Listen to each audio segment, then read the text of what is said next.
Chapter 5 My vision of the scene came abruptly as I emerged from the forest.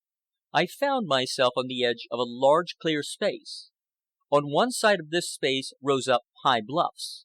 On the other side was the river. The earth bank ran steeply down to the water. But here and there in several places where at some time slides of earth had occurred, there were runways. These were the drinking places of the folk that lived in the caves.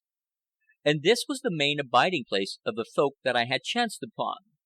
This was, I may say by stretching the word, the village. My mother and the Chatterer and I and a few other simple bodies were what might be termed suburban residents. We were part of the horde, though we lived a distance away from it. It was only a short distance, though it had taken me, what of my wandering, all of a week to arrive. Had I come directly, I could have covered the trip in an hour. But to return. From the edge of the forest I saw the caves and the bluff, the open space, and the runways to the drinking places. And in the open space I saw many of the folk. I had been straying, alone and a child, for a week. During that time I had seen not one of my kind. I had lived in terror and desolation. And now, at the sight of my kind, I was overcome with gladness, and I ran wildly toward them. Then it was that a strange thing happened. Some one of the folk saw me and uttered a warning cry. On the instant, crying out with fear and panic, the folk fled away. Leaping and scrambling over the rocks, they plunged into the mouths of the caves and disappeared. All but one, a little baby that had been dropped in the excitement close to the base of the bluff. He was wailing dolefully. His mother dashed out. He sprang to meet her and held on tightly as she scrambled back into the cave. I was all alone. The populous open space had of a sudden become deserted. I sat down forlornly and whimpered. I could not understand. Why had the folk run away from me? In later time, when I came to know their ways, I was to learn. When they saw me dashing out of the forest at top speed, they concluded that I was being pursued by some hunting animal. By my unceremonious approach, I had stampeded them. As I sat and watched the cave mouths, I became aware that the folk were watching me. Soon they were thrusting their heads out. A little later they were calling back and forth to one another. In the hurry and confusion it had happened that all had not gained their own caves. Some of the young ones had sought refuge in other caves. The mothers did not call for them by name, because that was an invention we had not yet made. All were nameless. The mothers uttered querulous, anxious cries, which were recognized by the young ones. Thus, had my mother been there calling to me, I should have recognized her voice among the voices of 1,000 mothers, and in the same way would she have recognized mine amongst 1,000. This calling back and forth continued for some time, but they were too cautious to come out of their caves and descend to the ground. Finally, one did come. He was destined to play a large part in my life, and for that matter, he already played a large part in the lives of all the members of the horde. He it was whom I shall call Red Eye in the pages of this history, so called because of his inflamed eyes, the lids being always red, and, by their peculiar effect they produced, seeming to advertise the terrible savagery of him. The color of his soul was red. He was a monster in all ways. Physically, he was a giant. He must have weighed 170 pounds. He was the largest one of our kind I ever saw. Nor did I ever see one of the Fire People so large as he, nor one of the Tree People.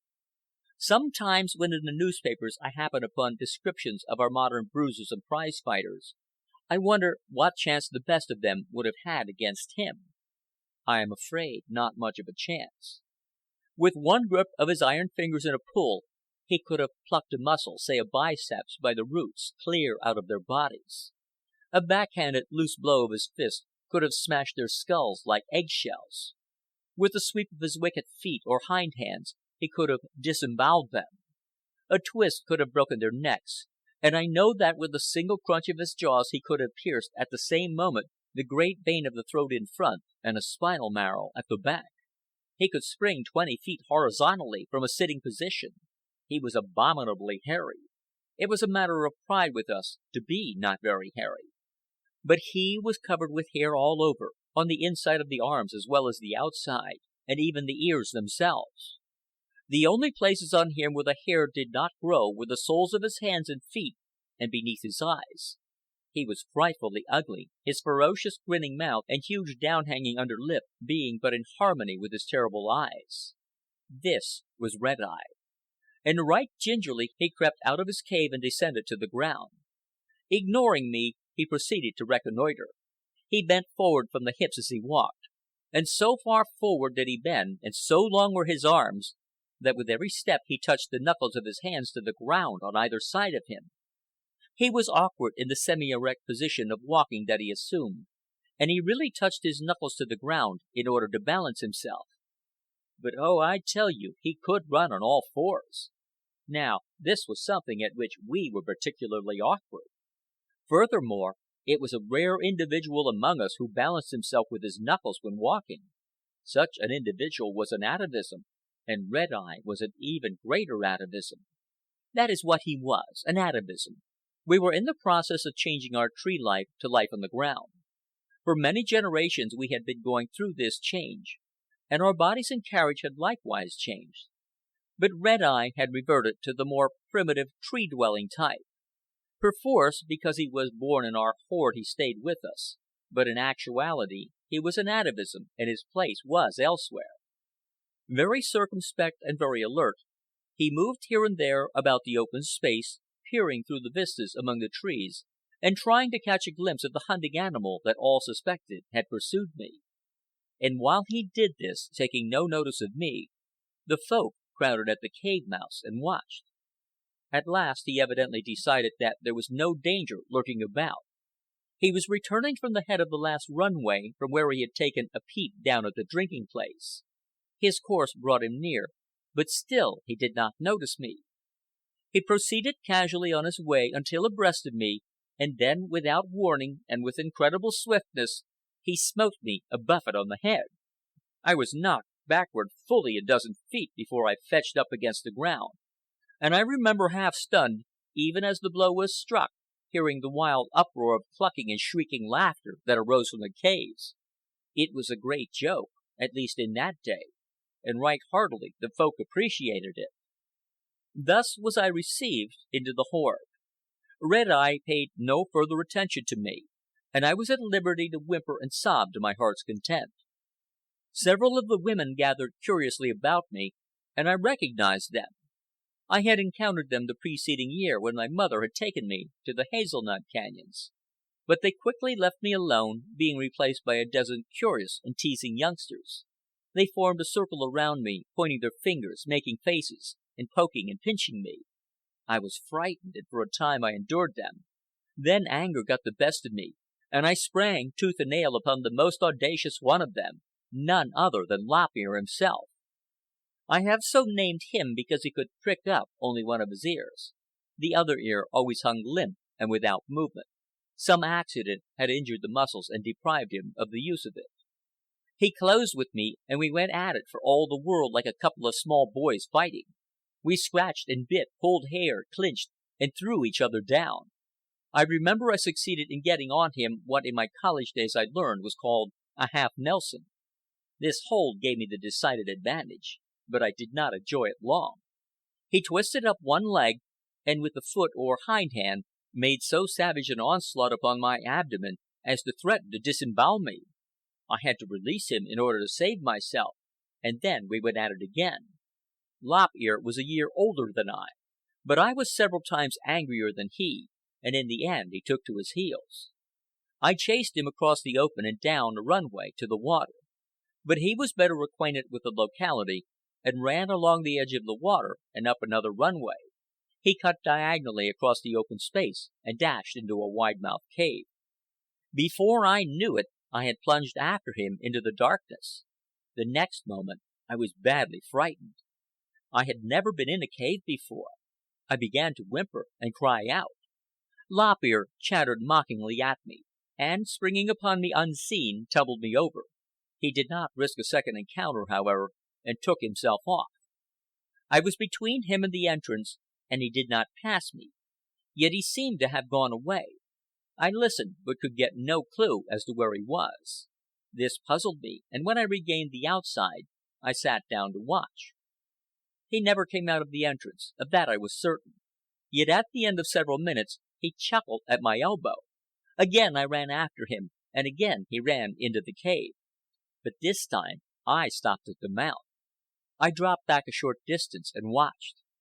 He did not come out, yet, as before, he chuckled at my elbow, and was chased by me a third time into the cave. This performance was repeated several times. Then I followed him into the cave, where I searched vainly for him. I was curious. I could not understand how he eluded me. Always he went into the cave, never did he come out of it. Yet always did he arrive there at my elbow and mock me.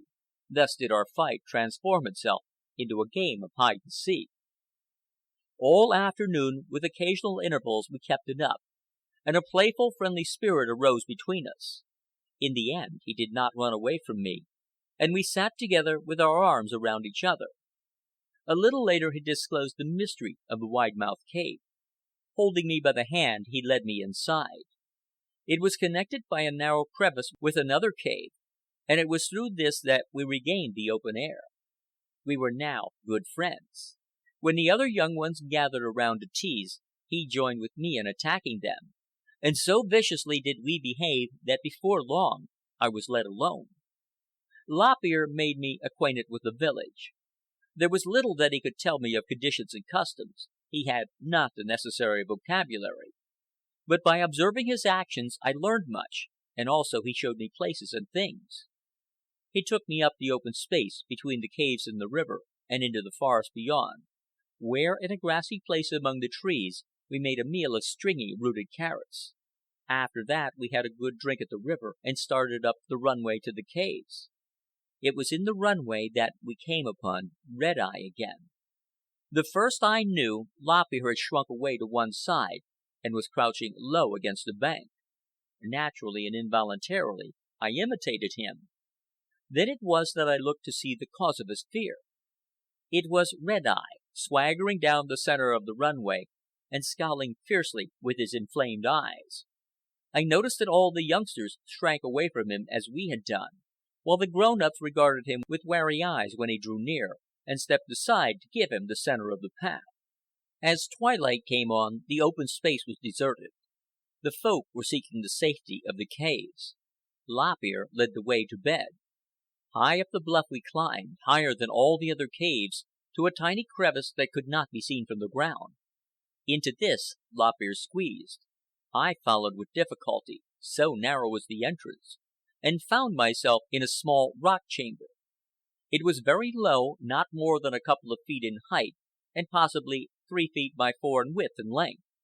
Here, cuddled together in each other's arms, we slept out the night. End of chapter 5. Recording by Tom Weiss, Tom'sAudiobooks.com.